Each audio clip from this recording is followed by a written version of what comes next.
साथियों, कुएं के मेढक कभी बाहर नहीं निकलते, ये सोचकर कि दुनिया सिर्फ कुएं तक ही सीमित है। लेकिन उन्हें क्या पता कि इस कुएं के अलावा भी तालाब, नदियां और बड़े बड़े महासागर भी हैं, जहां वो रह सकते हैं। इसी प्रकार 90% लोग भी पृथ्वी को ही पूरी दुनिया समझते हैं और मानते हैं कि पृथ्वी के अलावा कुछ नहीं है।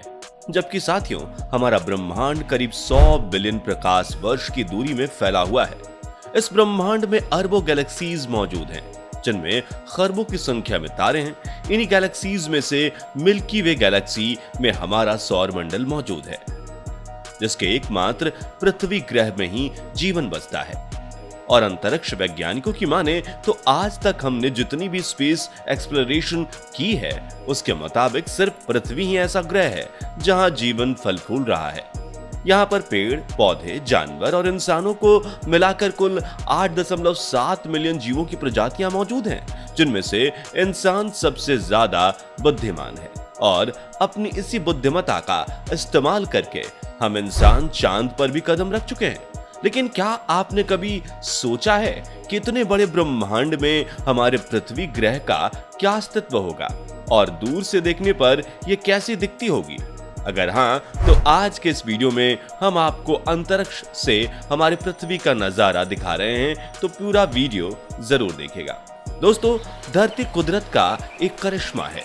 हमारी चारों ओर देखने पर हमें खूबसूरत पेड़, पौधे, नदियां, समंदर, झरने, सफेद बादल, बर्फ से ढके खूबसूरत सफेद पहाड़ और इंसानों द्वारा बनाई गई बहुत सारी चीजें मौजूद हैं, यानी बड़ी बड़ी इमारतें इसकी सुंदरता में चार चांद लगाती हैं। लेकिन जो धरती अपनी सतह से इतनी सुंदर दिखती है, क्या वो अंतरिक्ष से भी इतनी ही खूबसूरत दिखती होगी?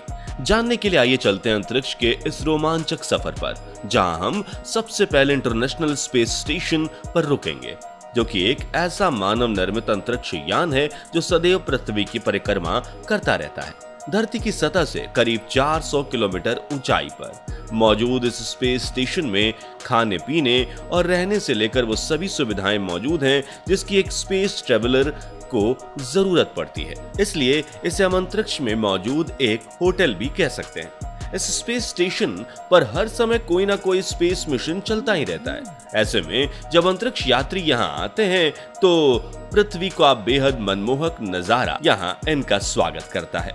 जब इंटरनेशनल स्पेस स्टेशन की खिड़की से अंतरिक्ष में मौजूद पृथ्वी को देखा जाता है तो यह कद में काफी विशालकाय लगती है। दोपहर के समय में यहाँ से पृथ्वी पर मौजूद समंदर और महाद्वीपों की आकृतियों को काफी आसानी से देखा जा सकता है। सूरज की रोशनी पड़ने से पृथ्वी के रेगिस्तान और बर्फीले इलाके के साथ बड़ी बड़ी झीलों का पानी चमकते हुए दिखाई देता है। इतना ही नहीं, यहाँ से हम पृथ्वी के आकाश में घूम रहे सफेद बादलों को भी देख सकते हैं। वहीं जब स्पेस स्टेशन से पृथ्वी का रात वाला हिस्सा देखा जाता है तो हमें पृथ्वी के शहरों की रोशनी दिखाई देती है, जो आसमान में चमकते हुए तारों जैसी दिखती है। वहीं जिस जगह पर ज्यादा लाइट्स होती हैं, उस जगह को देखना किसी सपने से कम नहीं होता। भारत की बात करें तो हमारी सरकार ने अपनी अंतर्राष्ट्रीय सीमाओं को बड़ी फ्लड लाइट्स से कवर किया है, जिसके चलते ये लाइट्स रात के समय भारत की सीमा रेखा को काफी अच्छे से दिखाती हैं। वहीं साल 2017 में नासा ने इंटरनेशनल स्पेस स्टेशन से पृथ्वी का एक ऐसा वीडियो शेयर किया था जिसने करोड़ों लोगों का मन मोह लिया था। दरअसल उस वक्त स्पेस स्टेशन से पृथ्वी की ऑरोरा लाइट्स को कैप्चर किया गया था। हरे रंग की ये रोशनी तब पैदा होती है जब सूर्य के चार्ज पार्टिकल्स पृथ्वी की मैग्नेटिक फील्ड से टकराते हैं और ये लाइट ज्यादातर धरती की मैग्नेटिक लाइन से होकर पृथ्वी के दोनों ध्रुवों पर बनती है, जिन्हें स्पेस स्टेशन से देखने पर ऐसा लगता है कि किसी ने हरी गैस को इन ध्रुवों के आकाश में तेज रफ्तार से रिलीज किया हो। और ये नजारा अपने आप में काफी दुर्लभ है। चलिए अब हम पृथ्वी से थोड़ा और दूर जाते हैं। अब हम चंद्रमा से पृथ्वी को देखते हैं, जो कि पृथ्वी का एक नेचुरल सैटेलाइट है जो हर समय पृथ्वी की परिक्रमा करता रहता है। चंद्रमा की वजह से ही रात के समय पृथ्वी पर रोशनी होती है। हालांकि चंद्रमा के पास अपना खुद का कोई प्रकाश नहीं है, बल्कि पृथ्वी पर रात के समय प्रकाश पहुंचाने के लिए चंद्रमा सूर्य के प्रकाश को परावर्तित कर देता है, जिससे पृथ्वी से चंद्रमा देखने पर एक चमकते हुए गोले की तरह प्रतीत होता है। चंद्रमा पृथ्वी से 3,84,400 किलोमीटर की दूरी पर स्थित है। इतनी दूरी से पृथ्वी को देखना अपने आप में ही एक दिलचस्प नजारा है। और 21 जुलाई 1969 के दिन एस्ट्रोनॉट नील आर्मस्ट्रॉन्ग और बज एल्ड्रिन वो पहले इंसान थे जिन्होंने चंद्रमा पर कदम रखा था और वहां से पृथ्वी का अद्भुत नजारा देखा था। लेकिन उनके अपोलो 11 मिशन में पहली बार चंद्रमा से पृथ्वी की तस्वीर ली गई थी। इस तस्वीर में साफ साफ दिखाई दे रहा है कि जिस तरह से शाम के समय पृथ्वी के आकाश में चंद्रमा का उदय होता है, ठीक उसी तरह चंद्रमा के आकाश में भी पृथ्वी का उदय होता है। फर्क बस इतना है कि यहाँ से चंद्रमा का कद छोटा दिखाई देता है और वहां से पृथ्वी का कद बड़ा दिखाई देता है, क्योंकि पृथ्वी चंद्रमा से कद में काफी बड़ी है। दोस्तों, दुनिया भर के सभी देश अनेकों मून मिशन कर चुके हैं और उन्होंने चंद्रमा और पृथ्वी की कई चौंका देने वाली तस्वीरें हमारे सामने रखी हैं। इसी तरह कुछ समय पहले कोरिया स्पेस रिसर्च इंस्टीट्यूट ने भी चंद्रमा की सतह से पृथ्वी की कुछ खास तस्वीरें रिलीज की थी, जिसमें चंद्रमा और पृथ्वी को ब्लैक एंड व्हाइट दिखाया गया है।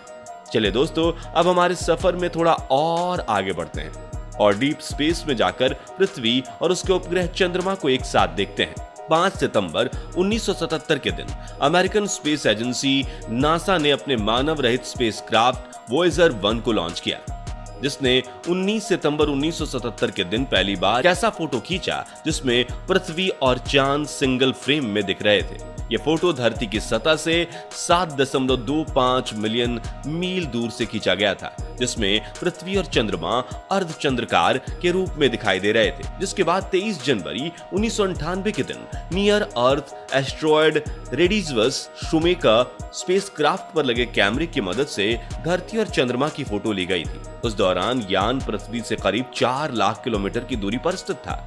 इस तस्वीर में हमें डार्क स्पेस के बीचों बीच आधी प्रकाशित पृथ्वी और उससे थोड़ी दूर आधा प्रकाशित चंद्रमा दिखाई दिया था और यह नजारा देखने में हमारे लिए पहला और काफी अद्भुत था। साथियों, अब हम अपने सफर को थोड़ा और आगे बढ़ाते हुए किसी दूसरे प्लेनेट की यात्रा करते हैं और वहां से पृथ्वी को देखते हैं तो हमें पृथ्वी कोई विशालकाय बॉल की तरह नहीं, बल्कि एक छोटे चमकते हुए तारे की तरह दिखाई देती है। जैसे कि 3 अक्टूबर 2007 के दिन जब मंगल ग्रह के पास से एक हाई रेजोल्यूशन कैमरे की मदद से पृथ्वी की तस्वीर खींची गई, तब वो नील अर्धकार गोले जैसी दिख रही थी। इस दौरान इस कैमरे की पृथ्वी से दूरी तकरीबन 142 मिलियन किलोमीटर थी। इसके अलावा जब नासा ने मरकरी यानी बुध की स्टडी करने के लिए अपने मानव रहित स्पेसक्राफ्ट को वहां भेजा था, तब 6 मई 2010 के दिन स्पेसक्राफ्ट में मरकरी से पृथ्वी की तस्वीर भेजी थी, जिसमें पृथ्वी और चंद्रमा एक छोटे तारे की तरह दिखाई दे रहे थे और इस वक्त पृथ्वी से यान की दूरी 183 मिलियन किलोमीटर थी। वहीं 12 अप्रैल 2017 के दिन नासा के कैसिनी स्पेसक्राफ्ट सैटर्न यानी शनि ग्रह की आइसी रिंग्स के बीच पृथ्वी की तस्वीर खींची थी, जिसमें पृथ्वी एक छोटे सफेद बिंदु की तरह दिखाई दे रही थी। इस दौरान कैसिनी पृथ्वी से 1.4 बिलियन किलोमीटर दूर था। पृथ्वी को और दूर से देखने के लिए हमें फिर से 1977 में नासा द्वारा लॉन्च किए गए वॉयेजर 1 स्पेसक्राफ्ट पर एक नजर डालना होगा, जो 13 साल से लगातार सफर करके 14 फरवरी 1990 के दिन सूर्य के करीब 6 बिलियन किलोमीटर दूर पहुंच चुका था। तब इसने अपने कैमरे पृथ्वी की ओर घुमाए थे और पृथ्वी की एक आखिरी तस्वीर ली थी, जिसे पेल ब्लू डॉट के नाम से जाना जाता है। इस तस्वीर में धुंधले अंतरिक्ष के बीच हमें पृथ्वी सिर्फ एक छोटे से डॉट की तरह दिखाई दे रही है। यानी इससे हम समझ सकते हैं कि जिस पृथ्वी को हम इतना विशालकाय मानते हैं, उसका इस ब्रह्मांड में सिर्फ एक छोटे से तारे जैसा अस्तित्व है। आखिर में अब सवाल आता है कि आखिर कितनी दूरी से हम पृथ्वी को देख सकते हैं। तो बता दें कि वॉयेजर द्वारा खींची गई इस तस्वीर को साझा करने के बाद नासा के वैज्ञानिकों का कहना था कि हम पृथ्वी से जितना दूर जाएंगे, सूर्य के मुकाबले उसका आकार छोटा होता चला जाएगा। इसी कारण की वजह से सूर्य का प्रकाश पृथ्वी पर हावी होगा और इसे धुंधला कर देगा। यानी कि अगर वॉयेजर 1 इस तस्वीर से कुछ और बिलियन किलोमीटर की दूरी से पृथ्वी की तस्वीर खींचने की कोशिश करता है, तो शायद उस तस्वीर में पृथ्वी को देखना नामुमकिन हो जाता है, क्योंकि तब तक पृथ्वी दिखाई देना बंद हो जाती है। यानी अगर किसी दूसरे गैलेक्सी में कोई भी एलियन सभ्यता रहती है, तो जब तक वो हमारी गैलेक्सी यानी मिल्की वे के करीब अपना अंतरिक्ष यान नहीं भेजते, तब तक उनके लिए अनुमान लगाना मुश्किल होगा कि सौर मंडल के चमकते तारे, सूर्य के आसपास भी प्लैनेट्स मौजूद हैं, जिनमें से एक प्लेनेट पृथ्वी है और इस पर जीवन मौजूद है। तो दोस्तों, स्पेस एक्सप्लोरेशन से जुड़ा हमारा ये वीडियो आपको कैसा लगा कमेंट करके जरूर बताइए, और पसंद आया हो तो इसे लाइक और शेयर जरूर कीजिएगा। साथ ही जानकारी से भरपूर ऐसे ही कमाल के वीडियोस देखते रहने के लिए हमारे चैनल को सब्सक्राइब करके पास वाली घंटी जरूर बजा दीजिए। धन्यवाद।